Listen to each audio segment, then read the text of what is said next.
तुम्हारो आसरो, राम तुम्हारो ज्ञान, राम तुम्हारो भजन मुख, राम तुम्हारो ध्यान, राम तुम्हारो ध्यान, राम तुम सिर पर राजो, आगे पीछे राम दसों दिस राम ही गाजो, राम चरणी का राम बिन मन माने नहीं आन, राम तुम्हारो आसरो, राम तुम्हारो ज्ञान। अनंत विराट विश्वात्मा जगत नियंता सर्वांतर्यामी सच्चिदानंद घन पूर्ण परब्रह्म परात्पर परम श्रद्धेय परम श्रद्धा ईश्वत्रात स्मरणीय वंदनीय अर्चनीय अंतर्राष्ट्रीय राम स्नेही संप्रदाय के जन्मदाता पूज्यपाद भगवत स्वरूप आराध्य देव तपः तपोनिष्ठ ब्रह्मनिष्ठ अध्यात्म अवतार युग पुरुष स्वामी जी श्री रामचरण जी महाराज के पावन पाद में प्रणिपात करते हैं। तदनंतर जिनके चरण रज से ये धरा तीर्थमयी, रजोमयी, राममयी, तपस्यामयी, साधनामयी, बड़ा रामदारा चांदपोल जोधपुर के संस्थापक, भजनिक उपाधि से अलंकृत, नामनिष्ठ, साधनानिष्ठ, तपोनिष्ठ, ब्रह्मनिष्ठ, परमहंस वीतराग परिव्राजकाचार्य स्वामी जी श्री भगवान दास जी महाराज के पावन पाद पद्मों में वंदन करते हैं।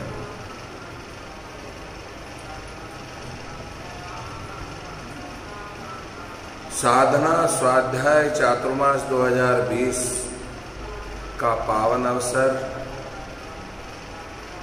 आप और हम सभी को मनुष्य देह को सार्थक करने वाला,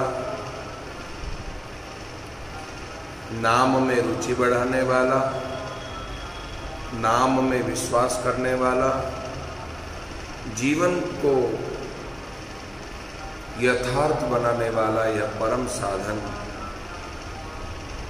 साधना स्वाध्याय चातुर्मास 2020 अधिक मास का संयोग हम सभी को लाभ प्राप्त हो रहा है।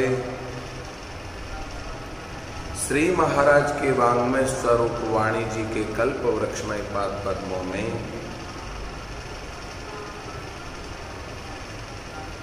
श्री महाराज की कृति अनुभव वाणी के अंतर्गत भक्तमाल स्वरूप नाम प्रताप ग्रंथ में बड़ा ही सुंदर भाव दर्शाते हुए फरमाते हैं। राका बाका नाम देवदासा जिनके राम विश्वास, राम बिना दो जो नहीं जाने, जग में रहे उलटी ताने। तुलसी पत्र लिख्यो रकारा, तासम और नहीं कोई भारा। सब ही द्रव्य धर्म भयो हल को, राम बिना भोडल को भल को।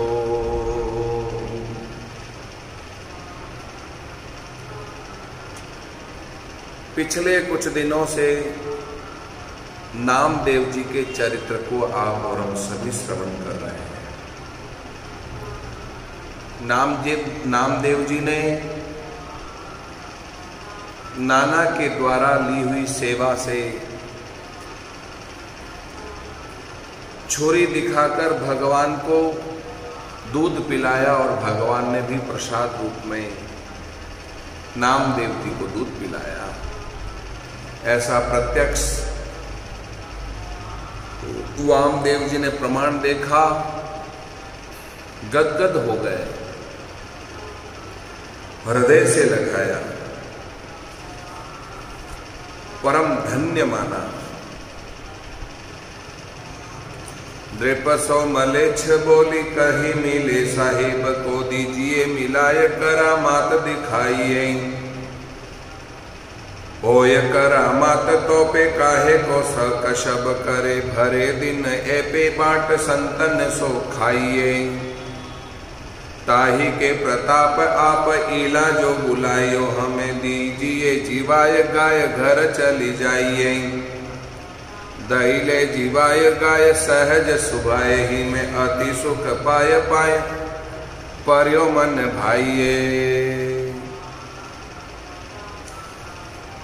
एक बार नामदेव जी के प्रसंग में ज्ञानदेव जी के मन में तीर्थ यात्रा का विचार हुआ। ज्ञानदेव जी बड़े उच्च कोटि के महात्मा थे। वो भी नामदेव जी के तरह ही भगवत भक्त थे। नाम में निष्ठा थी, नाम में श्रद्धा थी और तीर्थ यात्रा करते हुए अपने जीवन को सार्थक कर रहे थे। उन्होंने सोचा कि नामदेव जी भी संग चलते तो बड़ा अच्छा होता। तो ज्ञानदेव जी ने अपना मनोभाव नामदेव जी से कहा तो नामदेव जी ने कहा मैंने तो मनसा वाचा कर्मणा अपने को श्री विठलनाथ जी के श्री चरणों में समर्पित कर दिया है। मुझे कहीं भी तीर्थ जाने की जरूरत नहीं है। मनसा वाचा कर्मणा भाव से भगवान विठल के चरणों में अपने भाव को समर्पित करके अपने जीवन को सार्थक कर रहा हूं और वही मेरे सब कुछ है। आप इनसे पूछ लें, विठलनाथ जी यदि आज्ञा दे दे भले ही मैं चल सकता हूं,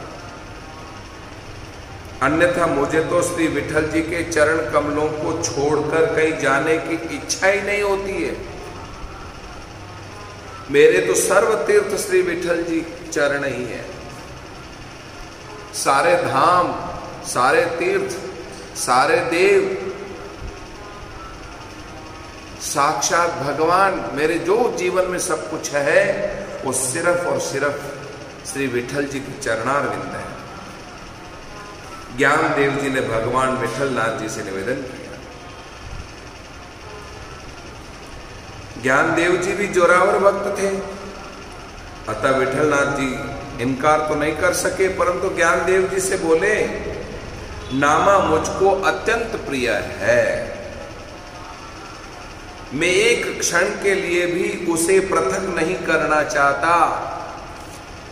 मेरे लिए सबसे श्रेष्ठ है, परंतु तुम्हारी इच्छा है तो ले जाओ, परंतु मेरे नामा को संभाल कर रखना। यह कहकर विठलनाथ जी ने अपने श्री कर कमल से नामदेव जी का हाथ पकड़कर ज्ञानदेव जी के साथ हाथ में हाथ दे दिया।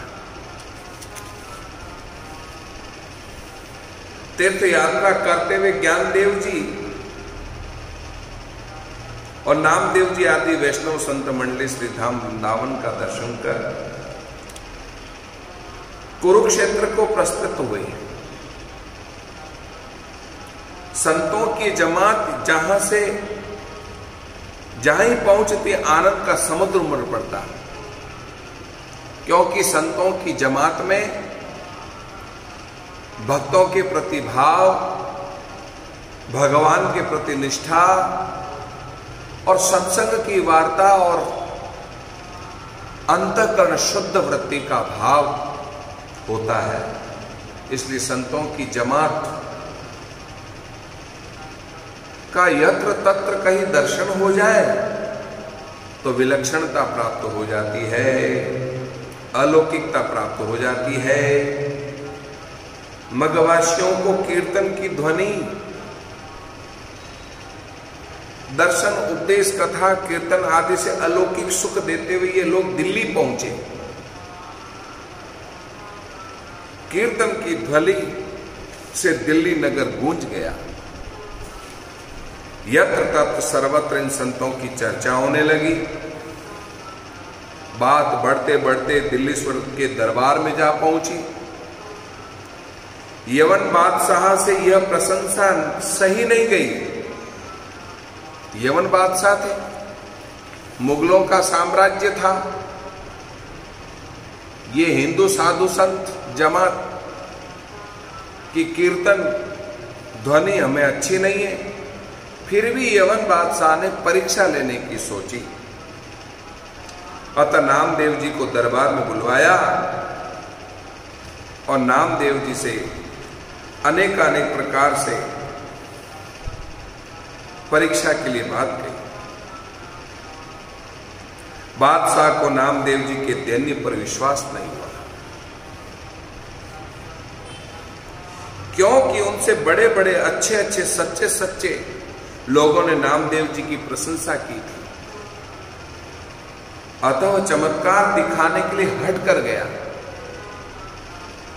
इधर नामदेव जी भी अपनी हट पे अड़ गए। अरे भाई, यदि राजहट प्रसिद्ध है तो साधु हट भी तो प्रसिद्ध है। राजहट से भी कई गुना ज्यादा साधु हट होता है। साधु एक बार जो हट ठान लेता है वह तो अपनी करामात दिखा करके रहता है। भक्ति मार्ग में तो हट का विधान है। भक्ति पक्ष हट नहीं सटताई, ऐसा रामचरितमानस में भी कहा है। जब नामदेव जी किसी प्रकार भी कहने से चमत्कार दिखाने को राजी नहीं हुए तो उस दुष्ट यवन बादशाह ने उन्हीं को के सामने एक गाय को मंगाकर अपने हाथ से गौहत्या करके नामदेव जी से बोला, यदि तुम सच्चे फकीर हो तो इस मरी हुई गाय को जिंदा कर दो, अन्यथा इसी तलवार से तुम्हारा सिर उड़ा दूंगा। नामदेव जी का भावुक हृदय आंख के सामने गोवध देखकर शिहर उठा। अरे राम राम राम राम, कैसा बादशाह है और कैसी इसकी प्रवृत्ति और कैसी नीच प्रवृत्ति है। हम साधुओं के रहते हुए हम साधुओं के सामने इसने गौ को मार डाला। अपनी सिद्धता दिखाने के लिए नहीं, अपना सिर बचाने के लिए नहीं, गौ माता का जीवन दान देने के लिए नामदेव जी ने भगवान जी से प्रार्थना करी। विनति सुन जगदीश हमारी, विनति सुन जगदीश हमारी, तेरो दास आस सोही तेरी, इत करो कान मुरारी,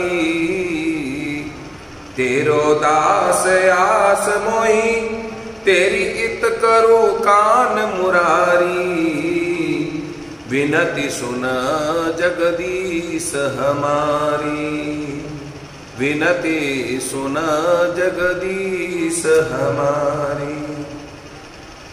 दीनानाथ दीन वेटेरू, गाये क्यों नहीं जियावो, दीनानाथ दीन वेटेरू, गाये क्यों न जीवावो, आछे सभे अंग है या के मेरे यश ही बढ़ावो, आछे सभे अंग है या के मेरी यश ही बढ़ावो, विनती सुन जगदीश हमारी, विनती सुन जगदीश हमारी। जो कहूँ या के कर्म ही में नहीं, जीवन लिखो विधाता, जो कहूँ या के कर्म ही में नहीं, जीवन लिखो विधाता, ता नाम देव की आयुर्दा, सो होई तुम ही प्रभुदाता, ता नाम देव की आयुर्दा, सो हो तुम ही प्रभुदाता, विनती सुन जगदीश हमारी, विनते सुन जगदीश हमारी। महाराज इस तरह से जो है प्रार्थना करी।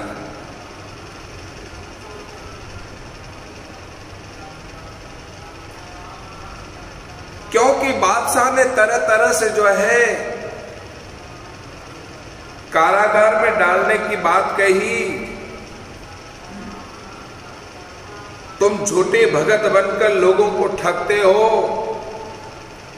तब आपने सहज स्वभाव से एक प्रार्थना पद गाकर गाय को जीवित कर दिया और प्रभु कृपा का अनुभव करके सुखी हुए। यह देख करके बादशाह अति प्रसन्न हुआ और सीधा जाकर के नामदेव जी के चरणों में गिर पड़ा। ले वो देश गाँव जाते मेरो कछु ना हो ये चाहिए न कछु दई से जमन मनि मई है। धरी लई शीस देहु संग 10-20 नर नाही कर आए जल मांझ डारी दई है। भूप सोनी चौकी पड़ियो ल्यावो फिर आए कहो कहने की आने के दिखावो कीजे नहीं है। जलते निकसी बहु भांति गई डारे तट लीजिए पिछानी दे की शुद्ध बुद्ध गई है। साधकों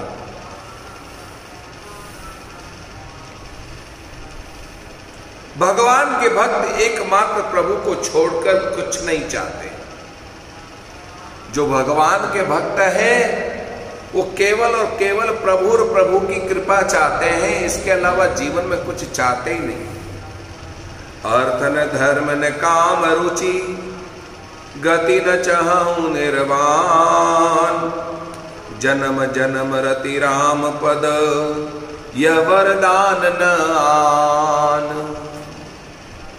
भरत जी महाराज भगवान के चरणारविंदों में प्रभु की चरण भक्ति बस मांगते से अलावा कुछ नहीं चाहते। न धनम न जनम न सुंदरिम कविता वा जगदीश कामये। मम जन्मनि जन्मनीश्वरे भवता भक्ति हेतु की त्वयि। न पारमेष्टम न महेन्द्रधिष्ण्यम न सार्वभौमं न रसाधिपत्यम। न योग सिद्धिर पुनर्भवं वा मयि अर्पितात्मैच्छति मत विनान्यातः। न तो मुझे धन चाहिए, क्या कहा है शिक्षा अष्टक में, न धनम न जनम न सुंदरीम कविताम वा जगदीश कामये। न तो मुझे धन चाहिए, न किसी का जनबल चाहिए, न मुझे जीवन में कुछ किसी तरह की भावना चाहिए। कविताम वा जगदीश कामये, मैं तो केवल जो है भगवान जगदीश की कविता का निरंतर गान करता रहूं और भगवान का स्मरण करता रहूं। मेरे मन में यही कामना है। मम जन्मनि जन्मनीश्वरे भवता भक्ति हेतु त्वयि। मेरा जन्म जो है लेना सार्थक हो जाए, भगवान की भक्ति करते करते जीवन धन्य हो जाए। भागवत के 11 स्कंद के 14वें अध्याय में 14वें श्लोक में भी यही बात कहते हैं। न पारमेष्टम न धर्म महेन्द्रदेष्ण्यम न सार्वभौमम न रसाधिपत्यम। अरे नहीं तो मुझे किसी प्रकार की प्रभुता चाहिए, न मुझे किसी प्रकार की जो है जमीन जायदाद चाहिए, न मुझे कोई सत्ता शक्ति संपत्ति सौंदर्य चाहिए, न योग सिद्धि पुनरम हुआ। भगवान को प्राप्त करने के पीछे मुझे कोई किसी प्रकार की सिद्धि नहीं चाहिए। मयार पितात्मैच्छति मद विनान्यतः। मुझे तो केवल और केवल भगवान की कृपा का फल चाहिए। बस जीवन में भगवान की कृपा मुझ पर प्राप्त हो। तो इन बादशाहों की तो बात ही क्या, ब्रह्मा विष्णु महेश भी यदि इन्हें लुभाना चाहे तो भी नहीं लुभा सकते। विधि हरिहर तप देखी अपारा मनु समीप आए बहुबारा। मागहु वर बहु भांति लुभाए परम धीर नहीं चल ही चलाए। भक्ति के अतिरिक्त यदि भगवान भी इन्हें कुछ देना चाहे तो साफ इनकार कर सकते हैं कि आप भक्ति के अलावा कुछ भी हमको दें, हम नहीं लेने वाले हैं। हमको न तो धन चाहिए, न वैभव चाहिए, न बंगले चाहिए, न किसी प्रकार का यश प्रतिष्ठा चाहिए। सालोक्यम सृष्टि सामीप्य सारूप्येकत्वम अप्युतः दीयमानं गृह्णन्ति विना महे मत्सेवनम जनाः। भक्त भी कम हठी नहीं होते, भक्त बड़े हठी होते हैं भाई। एक बार भक्त हट कर लेता है तो भगवान भी सामने क्यों नहीं हो, भगवान को भी हारना पड़ता है भक्तों के हट के सामने। इनकी एक टेक होती है, बने तो रघुवर ते बने और के बिगड़े भरपूर, तुलसी बने जो औरतें ता बनिबे को धूर। अतः नामदेव जी ने कहा हमें कुछ नहीं चाहिए। बात ऐसी हुई, बादशाह ने एक मणिमय सैया यह कहकर दी, इस पर आपने साहब को सुलाना। वैसे तो लेने से इनकार कर दिया सैया को, पलंग को आज की भाषा में पलंग कहा जाए, पर बादशाह ने कहा कि अपने भगवान को सुलाना। भगवान के नाते नामदेव जी पलंग को सिर पर धरकर ले चले। अब भाई भगवान के नाम का प्रसाद दिया है और भगवान को सुलाना है तो फिर मैं अब ले चलूं। पलंग की सुरक्षा के लिए बादशाह ने 10-20 आदमी संग कर दिए। नामदेव जी ने पूछा आप लोग क्यों चल रहे हो भाई मेरे साथ, क्या बात है, मुझे अपनी बस्ती से जाने दो। तो सिपाहियों ने कहा ये बहुमूल्य वस्तु है, इस पलंग पर तो हीरे पन्ने माणक ज्योति जो है जड़े हुए हैं, रास्ते में कहीं कोई चोर डाकू न छीन ले, इसलिए हम साथ चल रहे हैं। घर पहुंचाकर आपको घर पहुंचाकर फिर हम लौट जाएंगे। इन्होंने विचार किया ये लोग तो पहुंचाकर चले आएंगे, फिर कौन रखाएगा, अभी तो ये रक्षा करने वाले हैं। अरे राम राम राम, हम भजन करेंगे या पलंग का पहरा देंगे, हमारा तो भजन छूट जाएगा। भाई कंचन और कामिनी को यदि हम स्पर्श कर ले और अपने साथ में रख ले तो फिर उसकी सुरक्षा करना भी तो बड़ा मुश्किल है। इसलिए भैया साधु को कंचन और कामिनी की जरूरत नहीं है। ये कैसी आफत और कैसी बला, हा? चोर डाकू आवेंगे, ठाकुर जी को गिराकर पलंग उठा ले जाएंगे, बाद में दुख होगा, भयंकर दुख होगा। नामदेव जी समझ गए ये पुनः परीक्षा करना चाहता है, नहीं तो सेवकों ने तो बताया ही होगा, परंतु फिर करामात देखना चाहता है। अतः ऋषाकर बोले ये पलंग तो मैंने भगवान को सौंप दिया, और उस पलंग को जो है यमुना नदी में फेंक दिया। कहां फेंक दिया? यमुना नदी में फेंक दिया।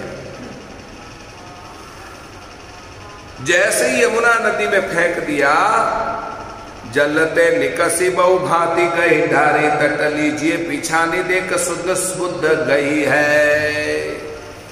अब वो नौकर चाकर रक्षक लोग दौड़े दौड़े राजा बादशाह के पास में गए और बादशाह से कहा बादशाह बादशाह आपने तो इतना बहुमूल्य समझ करके भगवान के लिए नामदेव जी को पलंग दिया और उस पलंग को तो यमुना नदी में डाल दिया।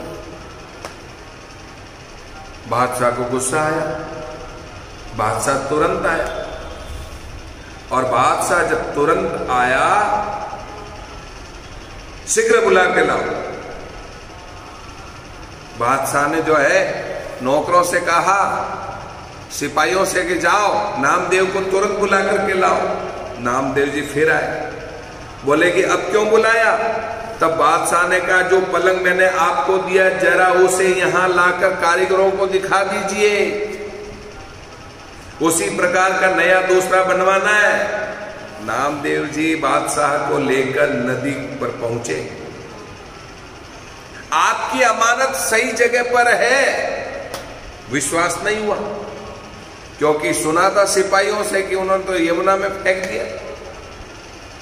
मेरे साथ चलो, मैं वहीं से निकाल करके दिए देता हूं। बादशाह ने कहा, क्या वह अब तक वहीं धरी है? उन्होंने विश्वास पूर्वक कहा, हाँ वहीं है। भला भगवद अर्पित वस्तु का कौन नष्ट कर सकता है? भगवान के चरणों में जो चीज अर्पित कर दी वो कभी नष्ट होने वाली नहीं है। अच्छा, वह तो अक्षय और अविचल हो गई है। नदी तट पर पहुंचकर नामदेव जी ने बादशाह के सामने ही वैसे ही 50 पलंग निकाल करके बता दिया। एक नहीं, बादशाह ने तो एक पलंग दिया था, पर आज जो है नामदेव जी ने ऐसे के ऐसे हूबहू 50 पलंग बाहर निकाल करके कह दिया, ले बादशाह तेरे को इसमें से टाल ले, तेरा कौन सा पलंग ले ले। ओरे राम राम राम। बादशाह का पहचान कर लेना तो दूर रहा, उसकी तो सुध बुद्धि खो गई। वह तो हैरान हो गया। यह देख करके लगता है मानो नदी में पलंग का क्या कारखाना हो गया है? उसने कहा, नामदेव जी मैं नहीं जानता था कि आप इतने पहुंचे हुए संत हैं। सच्चे शहंशाह तो आप ही है। चाहा मिटी चिंता मिटी, मनुआ वे परवाह, जाको कछु नहीं चाहिए सोई शहंशाह। जिसको कुछ नहीं चाहिए वही तो शहंशाह है, वो तो बादशाहों का बादशाह है। आन पर उपाय प्रभु पासते बचाए लीजे, कीजे एक बात कबो साधु न दुखाइए। लइए ईमान फेर कीजिए न शुद्ध मेरी, लीजिए गुण निकाय मंदिर लो जाइए। देख द्वार भीर पग दासी कटी बांधी धर कर, सो पूछिर करे चाहे पद गाइए। देख ली नीवे काहू दीनी 5-7 चोट की, धक्का धक्की रिस मन में न आई है। साधकों, साधु अवज्ञा तुरत भवानी, कर कल्याण अखिल के हानि। साधु सताए हानि त्रय, अर्थ धर्म और वंश, टीला नीके देख ले रावण कौरव कंस। जिस जिसने भी साधु संतों को सताया है उसका वंश समाप्त हुआ है। इसलिए साधु संतों को कभी सताना नहीं चाहिए। साधु संतों के साथ कभी मजाक नहीं करनी चाहिए। साधु संतों की कभी जो है आलोचना नहीं करनी चाहिए। साधु संतों के साथ कभी जो है किसी तरह का दुर्व्यवहार नहीं करना चाहिए। देख लो कौरव कंस और रावण का वंश देख लो। संतों की मजाक करी तो गया, पूरा वंश समाप्त हो गया। कौरव का वंश समाप्त हो गया, कंस चला गया। इसलिए साधकों,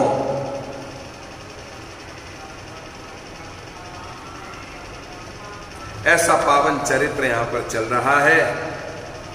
नामदेव जी की करामात देखकर बादशाह भयवश उनके चरणों में आकर के गिर गया, प्रार्थना करने लगा, मुझे ईश्वर के दंड से बचा लीजिए, क्योंकि मैंने आपकी बहुत सारी परीक्षा की है। इस महापाप से रुष्ट होकर कठोर दंड देगा। इस अपराध को आप ही क्षमा कर सकते हैं और कोई क्षमा नहीं कर सकता। इसलिए आप हमें क्षमा कर दीजिए नाथ, हम आपके चरणार बिंदों में भक्ति करते हैं। इस तरह से बादशाह ने जो है नामदेव जी के चरणों में क्षमा मांगी है।